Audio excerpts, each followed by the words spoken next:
السلام عليكم ورحمة الله وبركاته. يسعد لي أوقاتكم. طبعا من الأكلات الشتوية واللي كلياتنا لما بنطبخها بنحس بشعور الشتاء، السبانغ، رز وسبانغ. طبعا السبانغ غني عن التعريف، معروف أكلة صحية كتير ومفيدة جدا لوجود الحديد فيه. طبعا الفيتامين سي والفيتامين غني موجود فيه. هلا بنحكي لنا كم معلومة عنه قبل ما نبدأ فيه. طبعا هون أنا عندي باقتين سبانغ نقيتن وراح أفرمن. طبعا تنظيفي غير شكل، بس هيك نوقف شوي احكي كم معلومة عن فوائد السبانغ.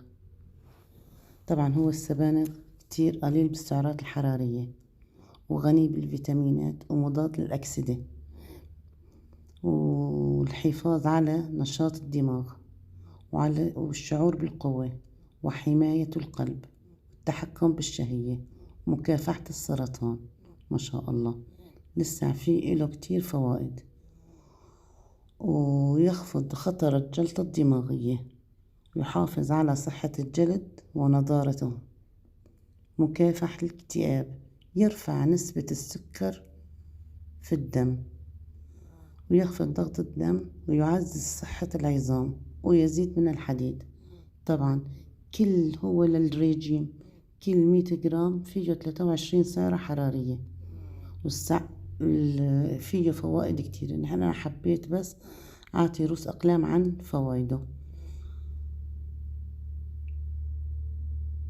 طبعا أنا هون عندي كان باقتين كبار من السبانخ. طبعا بدهم تنقاي وبدهم تنظيف كويس. أنا قصيت من العض شي بسيط، بدي أحاول أترك الإفادة فيه أقدر استطاعة. هون نقيتهم جمعتهم وراح أفرمهم كليتهم. العض عم بفرمه فرم ناعم لأنه بده الورقة بتنسلق قبل العض، فأنا نعمت العض هذا طبعا تبعت السبانغ وفرمته فرم ناعم. طبعا أهم شي الغسل.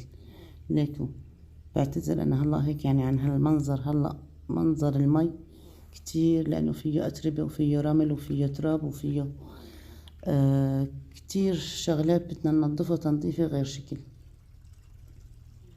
هون أنا بعتذر طبعا على هذا المنظر. هذا أول وجه غسلته. هون غسلتهم كلهم تقريبا 6 وجه. وانتبهوا ما نطالع من تحت، يعني ما نطالع السبانغ انه من تحت، لانه من تحت بيرسب الرمل والبحص والحجر. ليكو هون تاني وش انا طبعا 6 وجه صارت المية واحد بيشتهي يشربها. غسلته غسلة كتير كويسة وتركته. طبعا نقعته أنا بالمي شغلة نص ساعة وبعدين صرت أغسل فيه مشان إذا كانت في أتربة أو تراب سميك مثل الحجر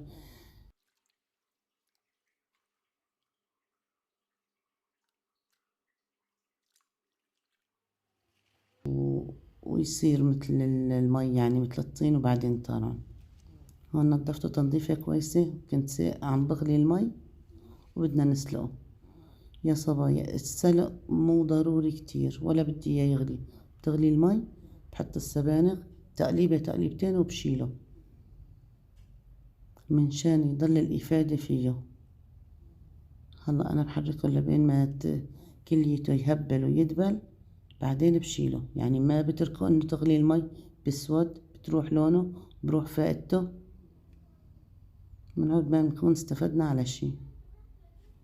هلا أنا قبل ما يغلي راح شيله، حطه بالمصفي وصفيه.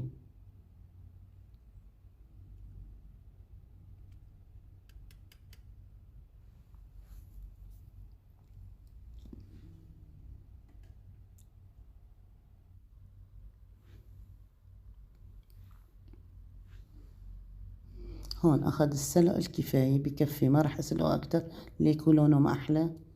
بدي إياه لونه وطعمته والإفادة تضل فيه فوايده. أخدناه صفيناه، بدي إياه بقى يبرد شوي مشان أقدر أعصره. بدنا نعصر المي اللي فيه هون لساته سخن، فبدي هويه شوي منشان اقدر اعصره. لبين ما يبرد رح انا اعلق على الرز. طبعا هون اول مرة انا بجرب تجربتي مع الرز، طبخ الرز بمية السبانغ. شوفوا معي، يعني يا بنصحكم فيها يا بقلكن ايه يا بقلكن لا. هون حطيت مية السبانغ مشان اطبخ الرز. طبعا للمي حطيت لها ظرف ماجي، 3 ظروفة او 4 يمكن كان، حسب ما انتو بتحبوا. حطيت لها ظروفة ماجي. كنت نقع الرز وراح طب الرز منشان ابدأ بالسبانغ.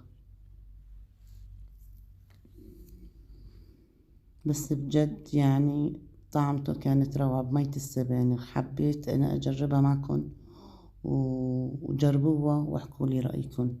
اخذنا افادة السبانغ كلها صفيناها. هلا هون علقت على الرز، غطيت عليه، فبدأت اعصر بالسبانغ منشان بدي اقلي اللحمة وبعدين حط السبانغ عليها. اللحمة تكون مدهنة شوي، تطلع على اطيب ونكهتها اطيب. طبعا هون اللي عم يعمل ريجيم ما بنصحه يكتر دهنة. ملح وبهار، رح قليها ربع تقلي وبعدين رح حط لها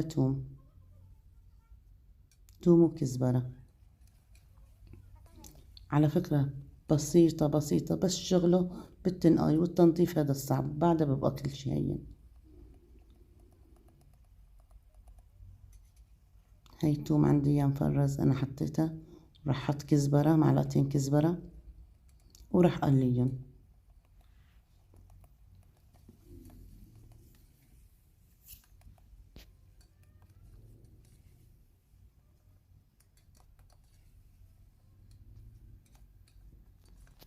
رح خلي اللحمة تاخد سوا كامل.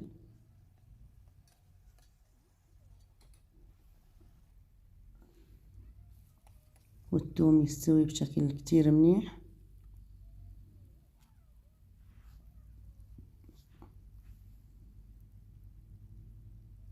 والسبانغ جاهزة عندي ومعصورة غير شكل. طبعا رح نطبها نفردها، نحن ما عصرناها كبتلت على بعض، رح نفردها ونقلب شوي شوي شوي شوي هيك لنخلص الكمية، نحطها كليتها فوق اللحمة ونبدأ بقى عملية التقلي.